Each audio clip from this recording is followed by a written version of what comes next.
Allahu Akbar. Wih. Allahu Akbar. Hari Jumaat ni, Bi ada race dekat Terengganu. Lita Dungun. Bi nak pilih ni, hadiah pertama SUV yang. Balik pada tu, Bi sambung pula dekat Komentar Racing, Stadium Batu Kawan. Hari Sabtu dengan hari Ahad. Hari Jumaat Bi pilih sana. Alhamdulillah, syukur. Tapi Alhamdulillah. dia ada syarat. Syaratnya apa?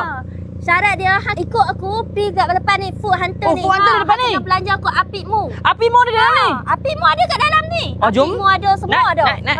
Boleh. Oh, ni lah Food Hunter ni lah.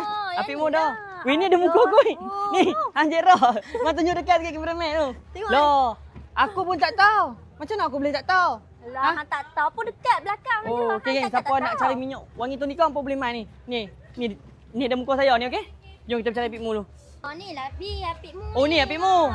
Yang duk gila-gila sedap awak ni. Ya, ni Sini lah. ada minum apa kak? Sini macam-macam ada. Sukimu ada, Sukimu. ramen lem ada, ramen kahwin pun ada. Ramen kahwin. Ramen kahwin. Ramen kahwin. Macam mana? Ramen kahwin. Tu kena kahwin dua lah. Tanya lagi. Oh, bukan kahwin dua. Tengok, buka dulu. Oh, geng. Ni ramen kahwin. Ni ramen kahwin. Ni kalau makan seorang ni, memang Dah, makan banyak. dia orang kahwin dua boleh makan benda ni. Sebab dia ramen kahwin. Okey, jadi Lebih dapat. hampa kalau hampa nak rasa ramen apikmu, hampa boleh mai dekat Stadium Kulim. Mini Stadium Kulim. Oh, saya silap. Duduk Gulim pun. Mini tak Stadium tahu. Keladi ke, Mini Stadium Kulim ke sama je. Okey, jadi kalau hampa tahu, hampa boleh mai orang-orang Kulim, okey?